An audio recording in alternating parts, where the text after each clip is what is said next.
नमस्कार. राज्य सरकार या यूट्यूब चॅनलवर आपलं खूप खूप स्वागत आहे. पाहूया बातमी सविस्तर. तत्पूर्वी चॅनलवर नवीन असाल तर लाईक आणि सबस्क्राईब करा.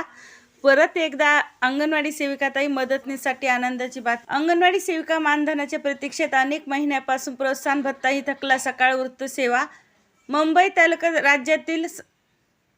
मुंबई राज्यातील सुमारे 2 लाख अंगणवाडी सेविका आणि मदतनीस मानधन जिल्हा प्रोत्साहन भत्त्याच्या प्रतीक्षेत आहेत. मार्चचे मानधन आणि ऑक्टोबर 2024 पासून प्रोत्साहन भत्ताही थकीत आहे. त्यामुळे अनेक कर्मचाऱ्यांच्या कुटुंबावर उपासमारीची वेळ आली असून महाराष्ट्र राज्य अंगणवाडी कर्मचारी संघाने सरकारकडे तातडीनं मानधन व प्रोत्साहन भत्त्याचे वाटप करण्याची मागणी केली आहे. अंगणवाडी कर्मचारी हा त्यांच्या कुटुंबाचा उदरनिर्वाहाचे एकमेव साधन आहे. मात्र महिन्याचे मानधन अद्याप न मिळाल्याने ते आर्थिक अडचणीत सापडले आहेत. याशिवाय 4 ऑक्टोबर 2024 रोजी जाहीर करण्यात आलेल्या शासन निर्णयानुसार सेविकांना दरमहा 2,000 तर मदतनीसना दरमहा 1,000 रुपये प्रोत्साहन भत्ता मिळणार होता. दरम्यान मागील 7 महिन्याचा भत्ता मिळालेला नाही.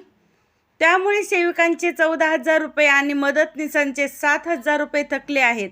हा भत्ता फरकासह त्वरित वितरित करण्याची मागणी संघाचे प्रतिनिधी ब्रुजपाल सिंह यांनी केली आहे.